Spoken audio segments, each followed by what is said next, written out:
Instituto Bíblico del Aire, capacitando para el servicio eficaz.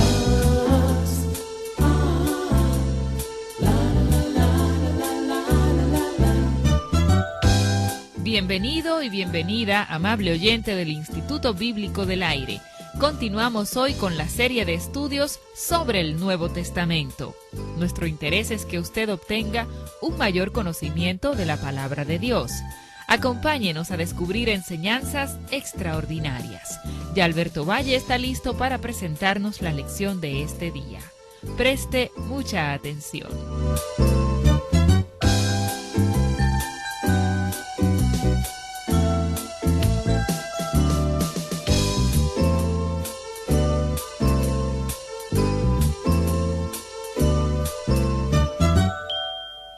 Pero acerca de los tiempos y de las ocasiones, no tenéis necesidad, hermanos, de que yo os escriba, porque vosotros sabéis perfectamente que el día del Señor vendrá, así como ladrón en la noche, que cuando digan paz y seguridad, entonces vendrá sobre ellos destrucción repentina, como los dolores a la mujer encinta, y no escaparán.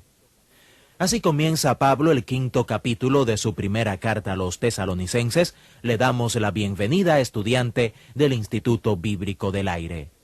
En este pasaje de Primera de Tesalonicenses 5, Pablo parece estar diciendo que debemos ser agnósticos sobre el tiempo exacto del regreso de Jesucristo.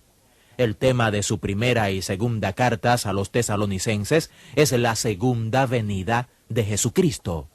Llama la atención que en ambas cartas, donde él enfatiza la segunda venida de Cristo, él es agnóstico sobre el tiempo real del regreso del Señor. Muchas personas piensan que cuando él escribió la primera carta a los tesalonicenses, él también pensaba que el regreso del Señor era inminente, pero cambió de pensar entre la primera y segunda carta. Realmente parece que ese no es el caso. Él escribió la segunda carta porque ellos malentendieron algunas cosas de la primera carta y hubo algunas cartas ilegítimas, cartas falsificadas que supuestamente eran de Pablo, y habían personas que tuvieron revelaciones o profecías diciendo que ciertos aspectos de la segunda venida ya habían sucedido. Es por esa razón que él es tan firme en esta segunda carta al hablarles sobre el hecho de que el Señor no iba a regresar tan pronto como ellos pensaban.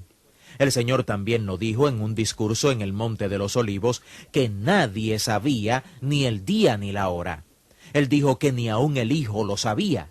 Y ese es un lugar donde Jesucristo, como Dios en carne, dejó el atributo de la omnisciencia. Él lo sabe todo, pero debe haber renunciado a eso hasta ese punto, porque él dijo que ni siquiera el Hijo sabía el tiempo exacto de ese regreso. Y en el primer capítulo de Hechos, él dijo: no os toca a vosotros saber los tiempos o las sazones que el Padre puso en su sola potestad. Pero Pablo continúa en Primera de Tesalonicenses 5 diciendo: mas vosotros, hermanos, no estáis en tinieblas, para que aquel día os sorprenda como ladrón. Porque todos vosotros sois hijos de luz e hijos del día. No somos de la noche ni de las tinieblas. Por tanto, no durmamos como los demás, sino que velemos y seamos sobrios. Esto está de acuerdo con lo que Jesús dijo en el Monte de los Olivos, en Mateo capítulo 24. Donde Jesús dijo que nosotros no podemos saber cuándo esto va a suceder. Pero dijo que las señales de los tiempos se estaban cumpliendo y dio una lista de ellas en Mateo capítulo 24. Y Pablo habla de esto mismo cuando le dice a los tesalonicenses que ellos son hijos de luz, queriendo decir que se puede ver algo de la venida de Cristo y que no tenemos que ser sorprendidos completamente como otros que no tienen luz. Estas cartas de Primera y Segunda de Tesalonicenses, que nos hablan de la segunda venida de Cristo, son inspiradas y debemos hacerlas parte importante de nuestra manera de pensar y de nuestra manera de ver la vida. Lo que uno cree sobre la segunda venida de Cristo tiene un tremendo efecto en el sentido de misión. Fue el gran evangelista del siglo pasado, D.L. Moody, quien dijo: «El mundo es un barco que se está hundiendo, y mi trabajo no es salvar el barco o pintarlo, sino salvar tantas personas del barco como pueda antes de que el barco se vaya a fondo, porque el barco se hundirá». Al estudiar todas las escrituras sobre el regreso de Jesucristo, ¿qué piensa usted de la Tierra y del universo? ¿Cree usted que la Tierra existirá para siempre? ¿Y que el universo fue hecho para existir siempre y que nunca podría ser destruido? Bien, considere versículos como la afirmación de Jesús de que el cielo y la tierra pasarán, y considere especialmente el 3er capítulo de Segunda de Pedro, donde Pedro habla sobre el gran y terrible día del Señor, cuando todos los cielos se disolverán, se incendiarán y la tierra se derretirá con calor intenso. Y luego, vea si cree que la tierra estará aquí para siempre. Como dijimos en nuestra última lección, todos estos eventos que están descritos en la Escritura son verdaderos y ocurrirán. Poniéndolos todos en orden cronológico es donde usted tiene que ser muy, pero muy humilde. Sin duda alguna hay eventos que son llamados la segunda venida del Señor, como el rapto de la iglesia, pero hay otros eventos como el reino de los 1000 años.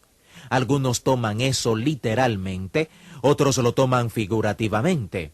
Si usted dice que es una cosa espiritual, es una cosa figurativa y usted es llamado amilenialista, es porque usted no cree en el milenio. Si usted cree que Jesucristo va a regresar antes de establecer este reino de 1000 años en la tierra, usted es llamado premilenialista. Si usted cree que nos vamos a poner muy buenos y las cosas van a ser buenas, tan buenas que tendremos ese reino de Dios aquí en la tierra, y al final de ese reino Cristo va a regresar, entonces usted será llamado postmilenialista. Sea donde sea que usted se ubique, sabemos que todo va a salir bien, eso sí que es seguro. El énfasis de Pablo al escribir a los tesalonicenses sobre el regreso de Jesucristo es muy práctico. Y esto es especialmente verdadero al final del capítulo 5, donde él da una serie de mandamientos, y estos mandamientos están dados a la luz de que Jesús regresará.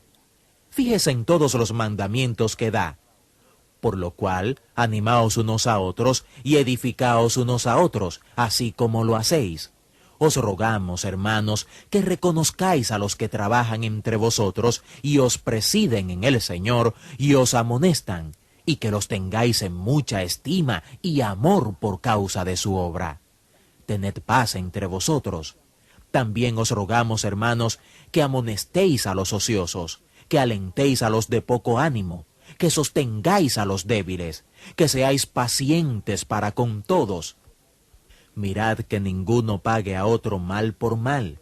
Antes, seguid siempre lo bueno unos para con otros y para con todos. Estad siempre gozosos, orad sin cesar, dad gracias en todo, porque esta es la buena voluntad de Dios para con vosotros en Cristo Jesús. No apaguéis al Espíritu, no menospreciéis las profecías, examinadlo todo, retened lo bueno. Absteneos de toda especie de mal. Estos son hermosos mandamientos que Pablo dio a la luz del regreso de Jesucristo. Ahora, al final de esta carta, él da una bendición donde nos dice: «Y el mismo Dios de paz os santifique por completo, y todo vuestro ser, espíritu, alma y cuerpo, sea guardado irreprensible para la venida de nuestro Señor Jesucristo. Fiel es el que os llama, el cual también lo hará».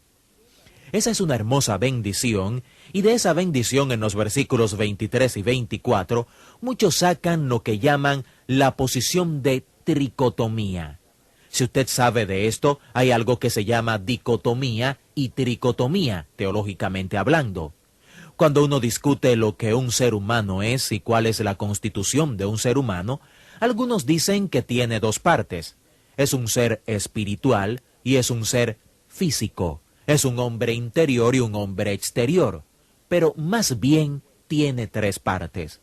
Tiene un cuerpo, un alma y un espíritu. Tiene tres partes y esa es la batalla. Algunos creen en una tricotomía, basados en un versículo como este, y otros dicen que no, que solo tiene dos partes. Ahora, ¿qué piensa usted?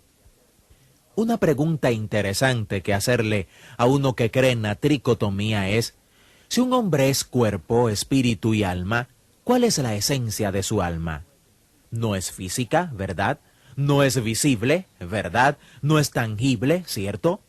No, es invisible, intangible, esencialmente es espiritual. Francamente, uno puede dividir al hombre en muchas partes. El hombre es emoción, mente, voluntad. Él tiene muchas cosas en esa categoría del hombre invisible u hombre interior. Pero esencialmente, esas cosas son espirituales, así que podemos decir que el hombre tiene dos partes. Tiene un hombre exterior, que es su cuerpo, y tiene un hombre interior, que es su parte espiritual. Tiene una parte que es invisible, intangible, que no es física, que no es material. Y es evidente que tiene una parte material, que tiene una parte visible, tangible, física. Pero si usted cree que el hombre tiene tres partes, tiene un buen versículo allí en Primera de Tesalonicenses 5:23. Algunos dicen que el alma se refiere a la parte estética del hombre, que así es como goza de una ópera o una sinfonía, la pintura o cosas estéticas, esa es el alma, pero no la parte espiritual del hombre.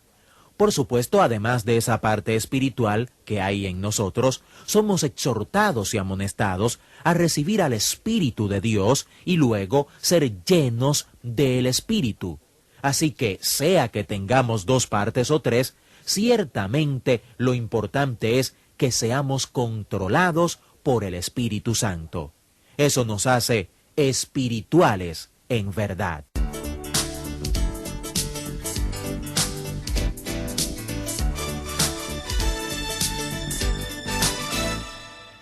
Así finaliza otra importante clase del Instituto Bíblico del Aire.